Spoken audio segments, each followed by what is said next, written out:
असा रिझल्ट येईल आम्हाला वाटत सुद्धा नव्हतं की निव्वळ मायक्रो प्रोटीनवर एवढं कव्हर होईल. कुजवा ही असं संजीवनी संजीवनीवर मायक्रो प्रोटीनवर एवढं कव्हर होईल असं वाटत सुद्धा नव्हतं. अहो हे जे केमिकलची औषधं मारून दमत 3 दिवसाला फवारणी. 4थ्या दिवशी किती वर्षाची झाड आहे ती? हे 6वं पीक आहे आता 6वं पीक. 8 वर्ष झाली. ह्याच्या आधी काका असा माल तुम्हाला ह्या काळात असा मिळाला होता? नाही कधीच नाही. ह्याच्या आधी अजिबात नाही. असा कलर ही कधीच नाही मला. 5-6 बहार झाले तुमची. 5 बहार झाले. 6 कलर आला का? हा स्पॉट म्हणजे लाल कलर चालू लगेच बारीक स्पॉट चालू तिथनं. ही बाग कुजव्याला जास्त दमवत होती. कुजवा तिथनं चालूच चालूच होत होता कुजवा. असा कलरच नाही प्रत्येक बहाराला. कायम गावळ्याच माल काय असा गवळ्यातच माल दिलेला काय पूर्ण तयार व्हायच्या आधी पूर्ण तयार झाला नाही. 5.5 महिन्यातच माल द्यायचो. 5.5 ते 6 6 वर्षात ही पहिलं वर्ष आहे की एवढा लाल पर्यंत माल पिकवत आणलाय. म्हणजे कालावधी होऊन सुद्धा डाग आला नाही. नाहीतर कच्च्या अवस्थेतच डाग येत होता. जमीन बी ही भरलेली माती नदीच्या कडला. नदीच्या कडला आहे अजून. इथनं किती पाणी येते खालच्या कडेला. त्या बागेत पाणी येतं. पुराच पाणी येते. पाणी येते. संजीवनी आपण 2 महिने झाले वापरतो. 2 महिने झालो. संजीवनीनं साईज झाली. कुजवा नाही अजिबात.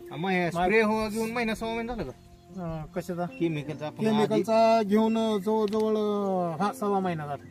तुम्ही जे म्हणला का केमिकल आता बंदच करायचं. इतका पाऊस पडला झाडाची अशी कोप आहे तरी केमिकल घेतलं नाही. खाली फाटा कुठं चान्स नाही. तरी नुसतं संजीवनीवर एवढं थांबलंय. कुठली फवारणी शक्यच झालं नाही. घेतलीच नाही. शक्य नाही. संजीवनी मायक्रो प्रोटीनच.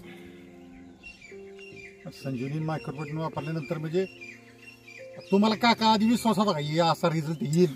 आम्हाला वाटत सुद्धा नव्हतं की निव्वळ मायक्रो प्रोटीनवर एवढं कव्हर होईल. कुजवा ही असं संजीवनी संजीवनीवर मायक्रो प्रोटीनवर एवढं कव्हर होईल असं वाटत सुद्धा नव्हतं. अहो हे जे केमिकलची औषधं मारून दमत 3 दिवसाला फवारणी. 4थ्या दिवशी फवारणी केमिकलची अशा मी जे प्रत्येक वेळेस शेतकऱ्याला सांगतो की तुम्ही फवारणीनं झाडांचं नुकसान करताय. नाही बरोबर आहे. झाडाचं नुकसानच होते केमिकल. तुम्ही फवारणी केलं का नाही त्याच्यात क्लोरोफिल कमी होतो. पहिली संजीवनी सोडली त्याची युरिया दिलता है ना. युरिया पानं अशा आकडले का त्याची झाली. लगेच झाली. पानं परत सगळी आता फ्रीज झाली. परत एवढा लोड असून सुद्धा पानं परत फ्रीज झाली. नंतर सुद्धा आपण गरजेचं आहे झाडाला. युरिया सोडायचं म्हणजे काय येड्यात युरिया सोडून आपण त्या पण बागा फ्रेश केले. हर हर महादेव. मी घनश्याम गोरे, सर्वेश्वरी शक्ती आंतरराष्ट्रीय गोरे आखाड्याचे एक साधक. शिवरुद्र नेचर लायब्ररीमध्ये सर्व शेतकरी बांधवांचं मी मनापासून स्वागत करतो. आज आपण म्हाळुंग गावातल्या माने देशमुख कुटुंबीय यांच्या बागेत आलेलो आहे.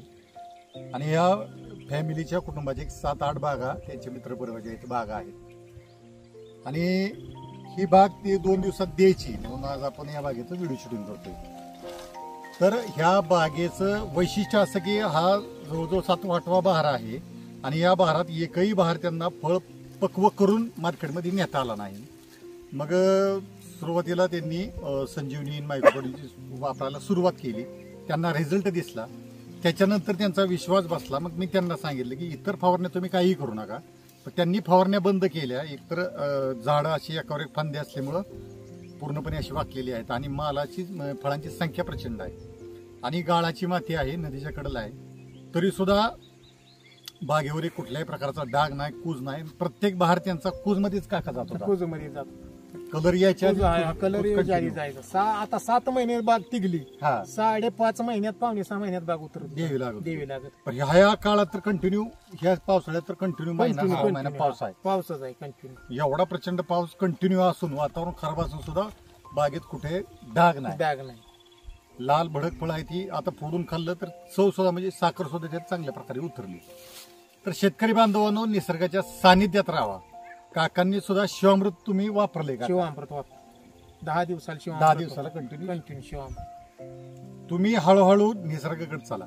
निसर्गाकडे जाता जाता तुम्ही संजीवनी मायक्रोप्रोटीन आपली जी औषध आहेत टॉनिक आहेत आयुर्वेदिक ती वापरा. परत ती सुद्धा कमी कमी करत तुम्ही देशी गायचा बेस पकडा. पंचतत्व मातीचं बॅलन्स करा. तुम्हाला कुठल्याही कंपनीची कुठल्याही माझ्यासारख्या तज्ज्ञाची शेतीतल्या गरज लागणार नाही. देशी गाय जर तुम्ही सांभाळली तिची सेवा केली तिचं पंचतत्व ती तुमच्या जमिनीचं, तुमच्या शेतकरी बांधवांचं, तुमच्या आरोग्याचं, तुमच्या शरीराचं पंचतत्व बॅलन्स करून देईल. आणि हे पंचतत्व बॅलन्स केल्यानंतर काय रिझल्ट येतो हे तुमच्या समोर आहे. जवळजवळ ह्या पावसाळ्यात एवढा प्रचंड पाऊस असून, वातावरण प्रचंड खराब असून 1 महिना झालं त्यांनी कुठल्याही प्रकारची फवारणी केली नाही बुरशी कंट्रोल करण्यासाठी. मी वारंवार तेच सांगतो की तुम्ही फवारणी करून रोगाला आमंत्रित करता, कारण ह्याच्यावर कॉर्चिंग येतं ते डोळ्यानं दिसत नाही. पानातलं क्लोरोफिल जातं, त्याच्यामुळे फोटोसिंथेसिसची क्रिया थांबते. एक तर पावसाच्या दिवसामध्ये सूर्यप्रकाश नसतो, अन्न तयार करायचं प्रमाण कमी राहतं, त्याच्यात परत डिपेन्सी तयार होती, अन्न तयार होत नाही, झाड लोडवर जातं, तानावर जातं.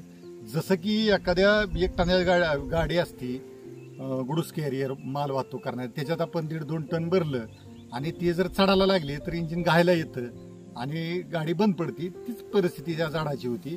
आणि मग डाग रोगराई यायला सुरुवात होती. आणि ती रोगराई दिसली की तुम्ही नुसती औषधं मारत बसता, तुम्ही त्या झाडाच्या खोडाकडे बघत नाही, मुळीकडे बघत नाही. म्हणून वारंवार मी सांगतो की देशी गायचा अवलंब करा, पंचतत्व बॅलन्स करा, शिवामृत अमृत पाणी वापरा, मुळीकडे लक्ष द्या.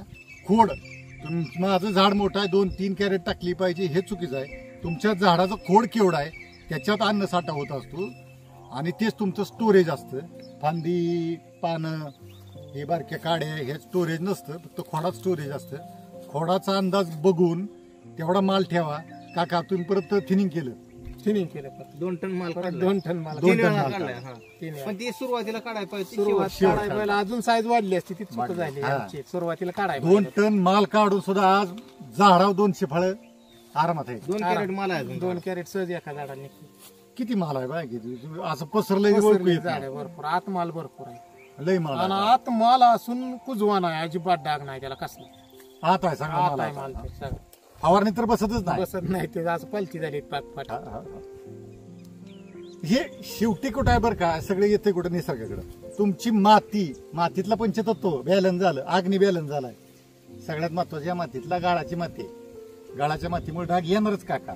संजीवनीमुळे पंचतत्व बॅलन्स हा, झालं, बरोबर. अग्नी बॅलन्स झाला, म्हणून एवढं वातावरण खराब असून डाग नाही. गाळाची मातीमध्ये ह्याला कारखाने सगळं घाण पाणी त्या वाड्याला येत होतं, ते आणून भरले सगळे. हा. कारखान्यात घाण पाणी ते वाड्याला सोडत होतं, ती गाळ सगळा ह्यात आणून भरला. मळीचं पाणी मळीच पाणी आहे. आता काय झालं, अग्नी बॅलन्स झाल्यामुळे झाडांना कुठल्याही प्रकारचा त्रास दिला नाही. नाही त्रास आणि पानं आता बाग द्यायचीच आहे 2 दिवसात, तरी पानं किती फ्रेश आहे. पाणी